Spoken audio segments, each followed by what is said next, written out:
नमस्कार मित्रांनो, आज बघू आपण केसलेट नंबर 29 चं सोल्युशन, जी की आरआरबी पीओ 2019च्या प्रीला आलेली होती. 4 ऑगस्टला जो पेपर झालेला होता त्यामध्ये केसलेट आलेली होती.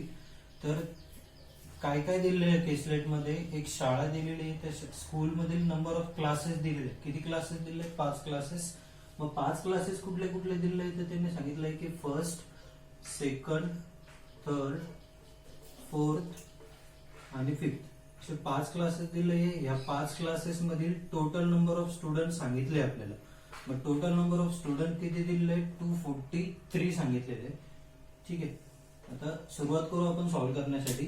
पहिलं स्टेटमेंट म्हणताय त्यांनी की total number of student in class third is 10 more than the total number of student in class second.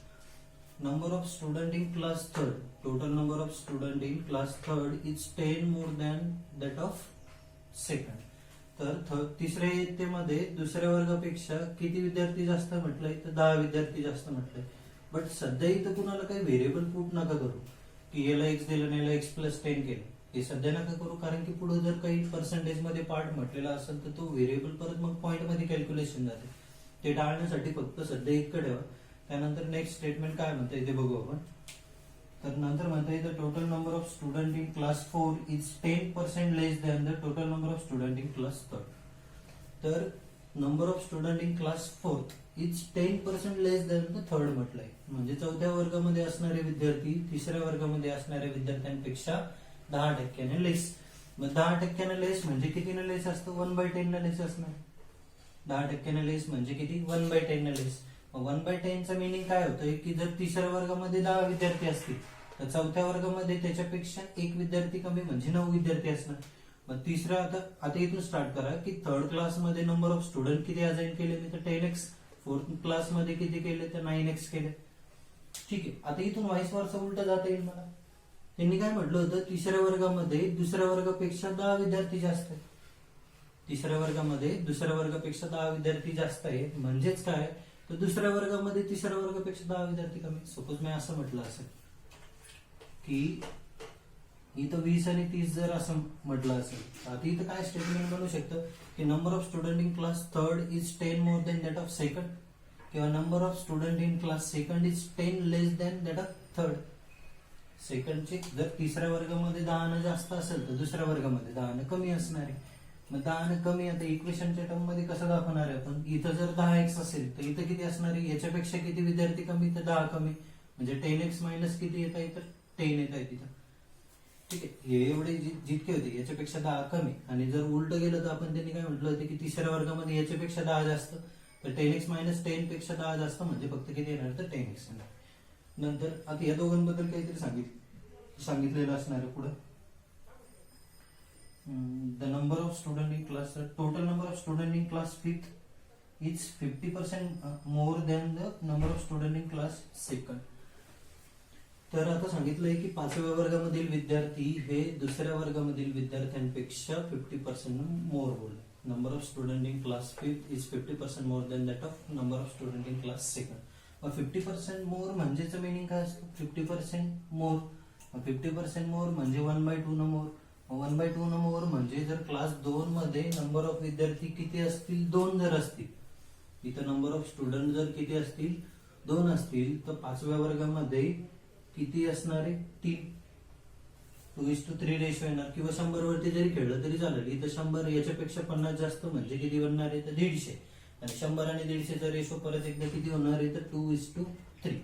ठीक आहे, 100 वरती केलं तरी चालेल किंवा फ्रॅक्शन वरती ठेवलं तरी चालेल.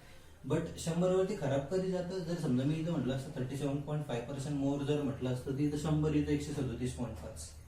बट त्याकरता काय ठेवायचं? फ्रॅक्शन वरती. मग फ्रॅक्शन वरती म्हटलं काय होतं?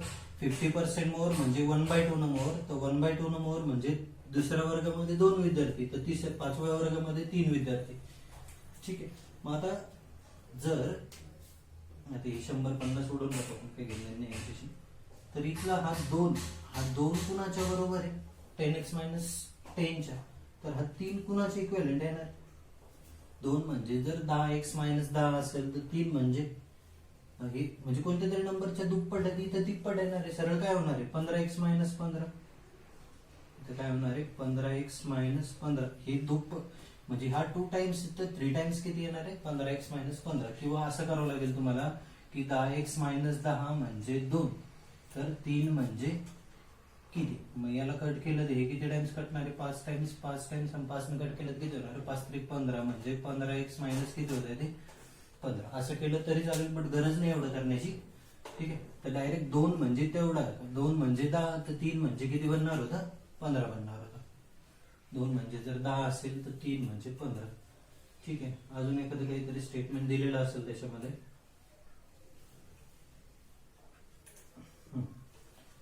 कारण की एक्झॅक्ट व्हॅल्यू अजून कुठं काही सांगितलेली नाही नंतर total number of student study in class second and third together is 15 less than the total number of student in fourth आणि फिफ्थ ठीक आहे सेकंड आणि थर्ड मधील नंबर ऑफ स्टुडंट हे जे सांगितले त्यांनी सेकंड आणि थर्ड मधील नंबर ऑफ स्टुडंट एक काम करू आपण यांच्या बेरजेसाठी एक कॉलम बनवून ठेवू आणि मग पुढे जे स्टेटमेंट म्हटले त्यांनी ते बाजूला लिहू इथे एक लाईन मारू इथे त्यांची बेरीज असेल आणि बाकी पुढे काय म्हटले त्यांचं ते बघू तर त्यांनी सांगितलंय की total number of student in second and third मग सेकंड अँड थर्ड म्हणजे या दोघांची बेरीज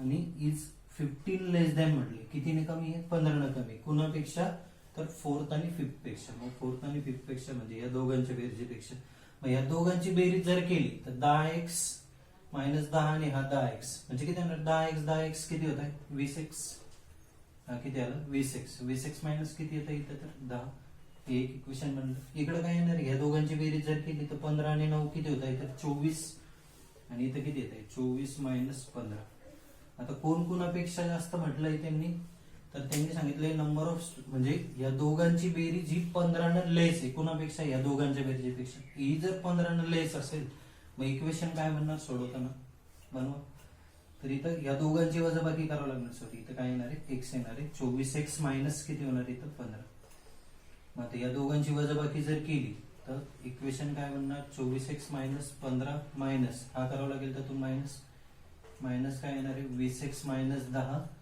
इक्वल टू किती येत आहे ते 15 दिलेले दोघांची वजाबाकी दिलेली 15 सॉल्व्ह करायला हा काय होणार आहे 24x मायनस 15 अधिक 20x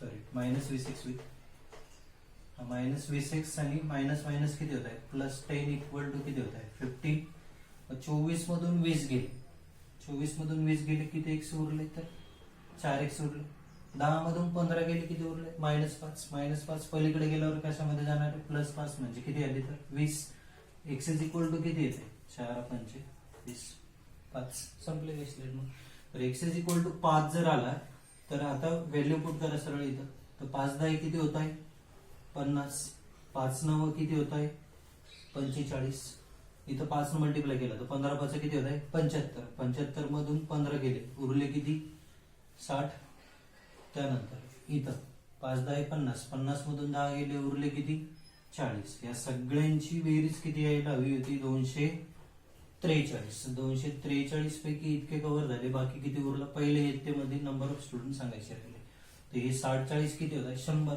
50 40 किती होत आहे 90 इथे किती उरले 5 तर 95 झाले 60 40 100 आणि हे 90 आणि 5 किती होते 95 म्हणजे 195 200 ला किती बाकी 5 आणि हे वरचे 43 आणि 5 किती येत आहे 48 तर सुरुवात कुठून केली बघा आपण केसलेट मध्ये काय काय डिटेल दिलेले होते number of student in third class is 10 more than second तिसऱ्या वर्गामधील विद्यार्थी याच्यापेक्षा 10 जास्त होते फक्त हे 10 लिहून घेतले होते इथे व्हेरिएबल पुट नव्हता केला नंतर सांगितलं होतं त्यांनी number of student in class fourth is 10% less than the third तिसऱ्यापेक्षा 10% लेस म्हणजे इथं 10x ते इथं 9x याच्यावरून व्हाईस वर्सा उलट गेलतो इथं जर 10 जास्त आहे म्हणजे इथं 10 कमी याच्यापेक्षा 10 कमी म्हणजे 10x मायनस 10 ठीक आहे त्यानंतर त्यांनी सांगितलं होतं की number of student in class fifth is 50% more than the second याच्यापेक्षा 50% जास्त म्हणजे 2:3 चा रेशो 2 म्हणजे 10x मायनस 10 तर 3 म्हणजे 15x मायनस 15 ठीक आहे हे सगळे नंबर ऑफ स्टुडंट किती दिले होते 243 अजून काय सांगितलं होतं की फर्स्ट सेकंड आणि थर्ड ची बेरीज ही फोर्थ आणि फिफ्थच्या बेरजेपेक्षा 15 ने लेस आहे या दोघांची सम जर केली तर 10x किती आला 20x मायनस किती आले 10 ही झाली या दोघांची बेरीज 15 आणि 9 किती होत आहे? 24x वजा किती होत आहे? 15. या दोघांची वजाबाकी केली तर 24x वजा 15 हा मोठा असणार आहे याच्यापेक्षा. मग 20x मायनस 10 इक्वल टू किती ना? तर 15 ना. सॉल्व्ह केला, हा मायनस ब्रॅकेट मध्ये गेला, हा minus 20x minus minus plus 10 equal to किती होत आहे? 15. 24 मधून 20 गेले, उरले किती? तर 4. 10 मधून 15 गेले, उरले किती? -5. -5 समोर गेले +5. 15 5 किती आले? 20. आणि 20 ला 4 ने डिवाइड केलं किती आले? 5. x इज इक्वल टू 5 आला, केसलेट झाली, सॉल्व्ह, व्हॅल्यू पुट केलं तर 5 5 10 किती होत आहे? 50. 5 9 किती होत आहे? 45. 15 5 किती होत आहे? 75. 75 मधून 15 गेले, उरले किती? 60. नंतर हे 10 5 50. 50 मधून 10 गेले, उरले किती? 40. टोटल किती होते? 243. 60 40 किती आले? 100. 100 आणि हे 95 म्हणजे 195. 200 ला किती कमी? 5. ते 5 आणि हे 43. 43 5 किती होत आहे?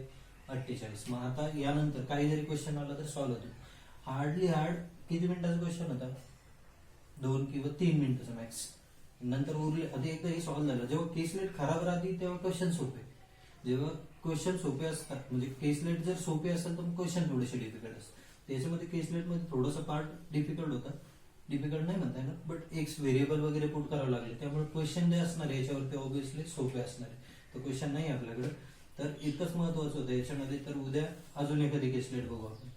तर थँक्यू.